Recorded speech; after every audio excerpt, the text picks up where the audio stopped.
Hello, and welcome to another edition of Eagle News Forum. My name is Dr. Malcolm Beach, and I'm your host for today's show. And my co-host is Malcolm Muhammad. How are you, sir? Doing fine, Dr. Beach. Good to see you as always. Okay. Yeah, we've got a show today that we try to cover a lot of different things involving the African diaspora and Africa working together. You know, that's our whole theme of what we do. And we talk about trade investments, but you got to talk about politics sometimes, and as well as tourism.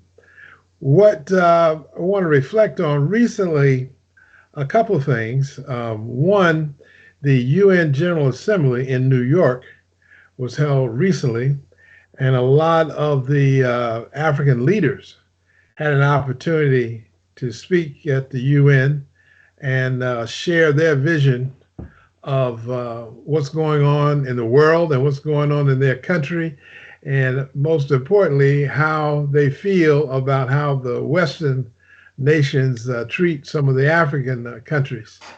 And it was quite an interesting session. And then they had something we call side events. The Kenya Diaspora Association produced several side events to talk about specifically the diaspora working with Africa, and had a great turnout in terms of speakers and participants. So there's a lot of interest around this topic of the African diaspora working with Africa. You know, hopefully there'll be some follow-up activities and programs that we'll all be hearing about very soon. The Kenya Diaspora Association is having their annual homecoming event December the 6th in Nairobi, Kenya. And there'll be more information about that coming up with their website, kda.org. Would have a lot of information about that. Now, in Washington, D.C., recently, the United States Congressional Black Caucus Foundation presented its annual legislative conference this weekend. Now, the Congressional Black Caucus are members of the United States Congress that are Black. Okay, some membership open to Black members, and the reason that's important is because we got so many of them. We got over 52 members of the United States Congress that are Black, and that means they're spread out all over various committees. Like the Foreign Affairs Committee, the Housing Committee, and these particular committees formulate legislation that they vote on and enact, and the president has to sign. And that is what, in theory, runs America and runs America's relationship with other countries. And that's why we found it very interesting, and we attended several of the panels and seminars as they related to Africa. And we want to share some of those thoughts with you and give you an idea of what's actually happening in America in regards to Africa. So, Malcolm, do you have any specific questions you wanted to start us off with today? Maybe you want to talk about one or two or more of the panel discussions at the Congressional Black Caucus weekend that you went to. Okay, like I said, there were several panels. One panel that was quite interesting. It regarded the U.S. government programs that are associated with Africa. Congressman Gregory Meeks hosted that particular seminar. And, when you listen to the speakers, it sounds really, really wonderful that America has so many different resources that are available for developing Africa. And in particular, they've got a program called Prosper Africa. Now, Prosper Africa uh, is primarily designed as a coordinated program. Well, what does that mean? It means there's 14 different government agencies that coordinate their efforts and resources to help Africa develop. Okay, because this is all about development primarily. When we start talking about business development, you need some money to develop. And for the first time, I say the first time, it may have been the second time, but the first time I've heard it anyway, is that there's a new emphasis on development in Africa and developing the infrastructure, not just developing the people. In the past, America has placed most of its emphasis and money on human care, health care, a lot of different medicines. They call it, the biggest program they got was called PEPFAR, which was supposed to reduce the incidence of HIV in Africa. And they say they've saved over 25,000 lives because of that. And there's some educational programs where they've actually funded some training, special training for African students. So they're very proud of that. But this particular time, this conference talked about money. They talking about how America was going to spend close to $60 billion in its foreign aid packages, and out of that 60 billion, nearly 15 billion was going to go towards Africa. Now we're going to be really pleasantly surprised to see if that actually happens. But more importantly, they have indicated a willingness to work with the diaspora and trying to implement that particular program. In other words, there are going to be contracts awarded. There are going to be loans made.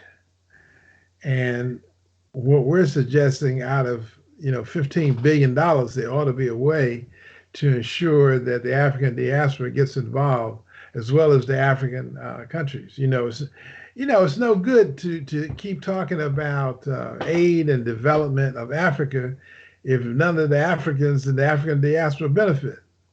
And that has been America's practice in the past. They say, well, we got to get the job done, and we can only go with white contractors, and that is what they have been doing. So anytime you hear about the billions of dollars being spent with Africa, what they're actually saying is they gave contracts to white contractors with no requirement, none whatsoever, to use the diaspora or to use African subcontractors to work with them on these projects. And there's some members of Congress and some other members of the business advocacy groups, the National Business League, the U.S. Black Chamber of Commerce, that are making a case, a story about why it would be important to make sure that the diaspora and African business people get involved with these contracts. So we think something is going to be a little different this time around, but it's just so incredible that it's taken this long to get to the point for America, the American policymakers, to realize that if you really want to help Africa with all this billions of dollars you keep talking about, some of the money has to go to the African diaspora and African business people. Otherwise, you're just talking, and you end up with year after year with the same problem, same situation, and you spend all the money and you wonder why you're not getting the results that you should. So I think that's going to be different this time around. Another seminar that was very, very interesting, it was put on by the International Franchise Association. Now, many of you are aware of franchises. You've heard of McDonald's as one of the largest franchises in America.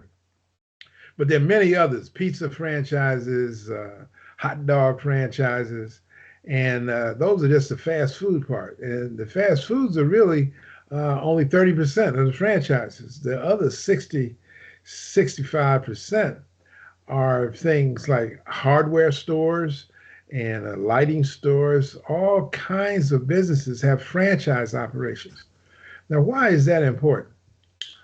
Well, it turns out that when you talk about retail businesses, at least here in America, and I'm sure it's the same overseas, the longevity and the successful small retailers are franchise operations. And that's for several reasons, but primarily because a franchise has standard operating procedures. They come in with a set of standards that the operator must adhere to. They come in with a source of supplies that the operator is going to use to sell the particular service or the product that they have. And last but not least, they come in with financing. If you have a franchise operation with a business plan, the likelihood of you getting financing is very, very high because of the success rate of the other franchisees. And yes, you do pay a fee to the franchisor, but it's worth it. That's all I can say. It's worth it if you find that the majority of the successful retail operations in the world are franchise owners. That means that there are people that have done it before. They have been successful. They have figured out the successful plans and strategies to do it. They have advertising programs to actually promote their product and services. And those people seem to win the most. I mean, they even help with locations to make sure that you're setting up your shop in a very good location. So they do feasibility studies, market studies before you open your business and give you all of the background information that you need to make that decision of where to open your business. So franchising is a very, very good way to start being involved in retail businesses. And there are a lot of retail business in Africa. I mean, tremendous, but there's not that many franchise operations.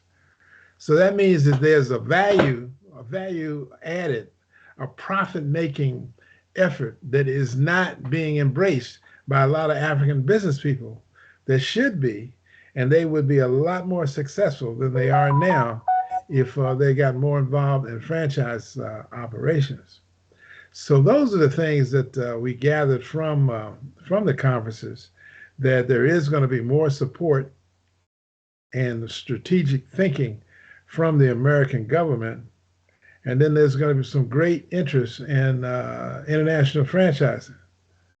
So it was a very, very good conference. They talked about everything. I mean, they must have had 65 different seminars talking about child care, talking about returning citizens and what can happen with that, talking about space exploration, a lot of different topics that were covered at this particular conference. It's almost everything you could think about. There was a seminar from somewhere that had experts. See, that's what happens when you have a conference and you have experts in a particular field, that are sitting there to talk to you personally. In other words, they make their little presentation. Then after they make their presentation, you get to talk to them personally and exchange business cards, give you an opportunity to follow up with some of the leaders in the nation in that particular subject matter that you might be interested in. So it was a very, very good conference. So Mr. Muhammad, any other thoughts that you had?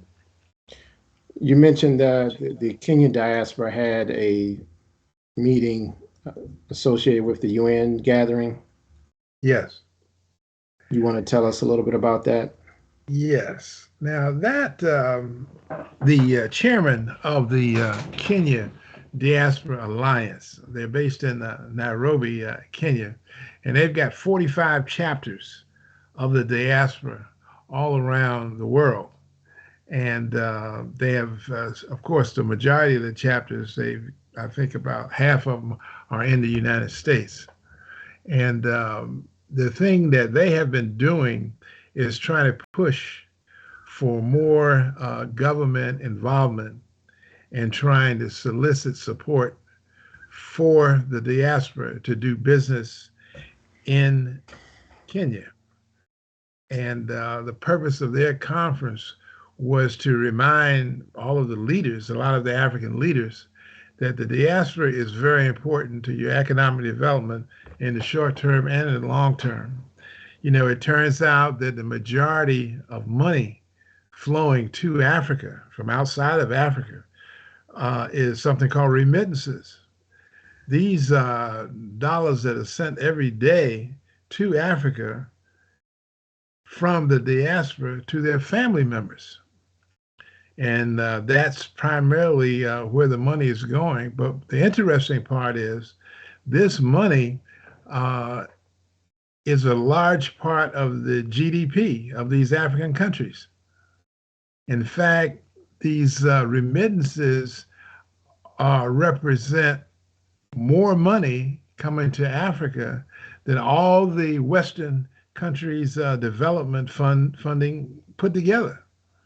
You know, all of the money that comes in from the West does not compare to the money coming in from remittances. So these are Africans supporting Africa. You know, so you got to get away from this whole thing that either Africans don't have any money, Africans don't support each other. That's not true. Most of the money going to Africa from outside of Africa comes from the diaspora. And this is a new, I won't say a new resource, but they're newly discovered resources that many countries are finally looking at, and they're beginning to drop some of the barriers. You know, they're granting dual citizenships. You know, they're dropping the requirement to have visas to a lot of these diaspora folks that are coming back to Africa. And at the conference in New York, there was the opportunity, because everybody's there. Everybody from Africa is there. Well, everybody from all over the world is there because it's the United Nations. But the idea is that it gives Africa a chance to take center stage and make his point to all of the people that might be listening that there's some value to doing business in Africa. And this value is highlighted by the diaspora.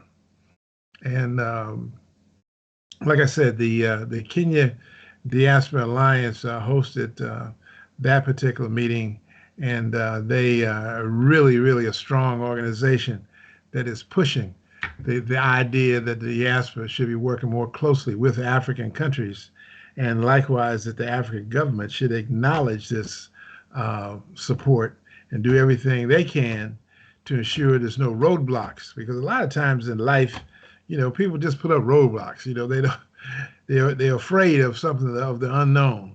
But the diaspora, we all Africans. You know what I mean? We all come from Africa, so it shouldn't be that much difficulty in developing relationships, and for us to get along. So those were some of the high points in the you know, the seminars associated with the UN General Assembly in New York. Like I said, it was highly well. I mean, a lot of people were there from all over the world, because that's what it is. It's a gathering of world leaders. And you would think that at that point there would be some great decisions made, but we'll see some kind of outcome of that particular meeting and see if it was good for everybody. So you mentioned you've mentioned the UN, the meeting at the UN of African leaders and others. You've also mentioned that the Kenya diaspora meeting, which you were a participant and panelist in that meeting. And of course, recently you went to Atlanta for the conference, Black Diaspora Conference, Black African Trade Summit discussions. And then you also in Abuja, Nigeria for the same concept. So you're going to these places in Abuja, in Atlanta, New York, where we're talking about the Black diaspora doing business with Africa. In that conversation, do you see any vision for a transatlantic tourism, a push for transatlantic tourism, where you have people on both sides touring various, cities and localities to buy and sell goods. Um, is tourism on the agenda at any of these conferences? Yeah, I think most people realize that when you talk about the numbers, because dollars and numbers really go together. The more people you have, the more dollars are going to be spent. The tourism has to be important because generally speaking, when you're talking about business people, you're talking less than 10% of a group of people are going to be business owners traveling to these various countries. But when you talk about tourists, then you're opening up to everybody. The whole world is interested in tourism. And what has to happen in Africa is the image. The image of Africa has to be upgraded, so to speak, because many people just don't know how developed Africa is. I was talking to a gentleman last night, and he's a filmmaker. His organization is called New Hollywood, and he's developing an app that you'll be able to create movies with that. And I was advising him that a great idea for a movie would be to talk about the cities. I mean, it'd be a documentary movie to talk about the cities of Africa, the tall buildings, the highways, the sophistication of the African citizen. And when you talk about tourism, some of the resort areas and some of the adventures that you can have in Africa that you can't have anywhere else in the world. Africa is full of great travel experiences. Whether it's the mountains, they got some of the highest mountains in the world, and just beautiful landscapes. And when you talk about the animals, just to see the animals go to the watering holes, and it's just fantastic, to see that, the migration of the animals in certain times of the year to go from one part of the continent to the other. It's just thousands of them moving. And to be able to see that is just absolutely fantastic. And the lions, tigers, and elephants, they're always there, and they're always fascinating. You can't get too close to them, but still you can see them. And being able to get to see them and get a feel for, what it's really like for them in the wild, because you're in the wild when you're on a safari, and a safari is a great African experience. You can't replace that with anything else. But like I said, they got the tallest mountains, Kilimanjaro. When you want to feel that need to climb a mountain, many of us feel in their lifetime they got to climb the mountain at least once. There's an opportunity to do that, and these are all guided tours where it's safe to go in groups and to do those mountain climbing experiences. And like I said, the seashores and the oceans are just fantastic. Mombasa in Kenya is one of my favorite resorts to go to when you talk about tourism. The hotels are first class, and the service is excellent, and the food is delicious. And you have an opportunity to go sailing, to go, riding on boats, the glass bottom boats to see the fish and everything, and to go snorkeling and, diving. It's really great opportunity in tourism. So yeah, it's a combination of business people coming over to do business, as well as the usual consumers who go on vacation and they want to do something different and get a little more involved. Africa is the place to go. There's no doubt about it. It's just that we don't see enough of these positive images of Africa, so that people, when they're trying to decide where they want to go, sometimes they think Africa is a little too distant from them. It's a little strange. They don't know if they'll be safe or if they'll be comfortable. And these are the kind of things that we need to take care of on this show, especially, is let everybody know that Africa is wonderful. It's comfortable, it's safe, interesting, exciting. You have experiences that you've never had before, never even dreamed that you could have, are in Africa. And those in the diaspora, I mean, you get to connect with your roots. You figure out where you came from. You know, a lot of folks assume they know something about Africa, but many people don't know anything beyond the Tarzan movies. You know what I mean? What they've seen on television movies. But that is not Africa. Definitely not today's Africa. I mean, it's just it's really wonderful and worth the investment to take a trip and find out more about it. You know, check with your travel agent. All the travel agents got special arrangements and trips to go to Africa, and you know they should really do that.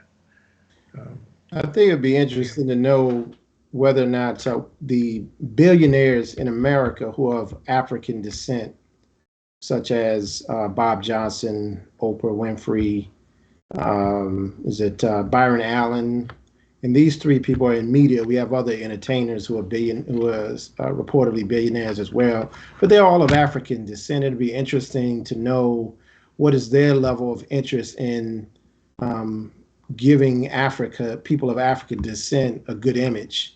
I don't think I haven't heard those discussions in recent years, but I think we need to raise that topic to these people who have the kind of influence that they have. They have the ability to shape the image, because right now we've, you know, for the past really 30 years, we've been the media has been dominated with a criminal image of Black people in the shows where, you know, the star character is a drug dealer, you know, a murderer, liar, you know, and then the news reports, we only hear about Africa when there's a coup. You know, you only hear about Africa when there's a war. So the reality is that we're in an environment where our image has been deliberately manufactured as a criminal tyrant image. You know, so I think that at a certain point, you know, we have to look at ourselves. It's like, for example, if you're in Africa and you're trying to get a visa to countries outside of Africa, they don't give you a visa, then why are you buying their product? You know, at that point, you're contributing to your own detriment. You know, so the question is the same thing for us. If we want a better image and we don't turn the shows off so that the ratings drop, you know, we just say that's the power of the consumer. If the billionaires have no interest, they may gain an interest after the average consumer takes an action like, well, I'm just not going to watch it. You know, you can put it out there, but I'm not going to buy the music. You know, and when you lose your capital selling a product that degrades me and I don't buy it, then you'll learn the hard way, don't do that again. But as long as we continue to buy and spend our money to buy products from people who clearly, you know, are not raising our standard of living, then we have to take the responsibility for that. Wouldn't you say, Dr. Beach? Yeah, absolutely. I mean, in fact, when you talk about Africa, don't forget you're talking about 1.5 billion people, you know. Exactly. And if they were to stop buying American products, America would feel the pain. You know, there's no doubt about that. And like you're saying, the necessity to reduce, drop some of the requirements for getting visas for Africans to come to America is very urgent at this point. Yeah, exactly. And we haven't had a clear focus from none of the people at the Black Caucus talk about it at all. But it inhibits everything, you know, trade and tourism. And a lot of people just, you know, don't understand why. A lot of people in America thinks that everybody wants to come to America. Some people just want to come to visit. They don't want to stay in America, you know, and a lot of people are leaving America, you know, a lot of people, especially in the diaspora, that want to retire. They don't want to retire in Africa. Retire to America. They want to retire in Africa, where things are better, things are easier. They recall their history growing up as a child. They want to return back to that particular era, and definitely it is less expensive to retire in Africa than it is to retire in America. And so we're hoping that particular message goes out to people in Africa for them to understand that these African diasporas are coming home. and you need to make a pathway. You need to make it easy for them to come home. I mean, America is aging. You know, it's aging every day. The population increases in age. Well, these people got to retire, and they got to go, and it costs so much to retire in America. I mean, even the nursing homes, you know, they want $4,000 a month just for the service. They have you in one room, you know, and it just becomes a matter of consideration that in the future, uh, retirement in Africa is going to be one of the options, and it's going to be a very, very large part of tourism. So the tourism industry needs to get ready because these retirees are coming. Yeah, that's a good And, point. That has to be a part of the vision of the future. yeah, absolutely. And unfortunately, we're about to run out of time for today's show, but we want you to stay in touch with us. We're at eaglenews.com. You can reach us at any time on the Clevenard Network. Eagle News Forum, you can find us on YouTube on the Eagle News Forum. Our email is beacheagle@gmail.com, beecheagle@gmail.com. Our website is eaglenews.com. So stay in touch with us. Let us know what you think. Send us an email about any topic that you want to have us look into, any topic that you want to discuss, and we'll be glad to respond. But once again, this is Dr. Malcolm Beach, host for today's show, and my co-host, Malcolm Muhammad. We want to thank you so much for joining us today. And Malcolm, you want to say farewell? Yeah, thanks everyone for coming to our show. We hope that we provide you with some valuable information. Have a great week. Okay. All right. Have a great week. So long now. Bye.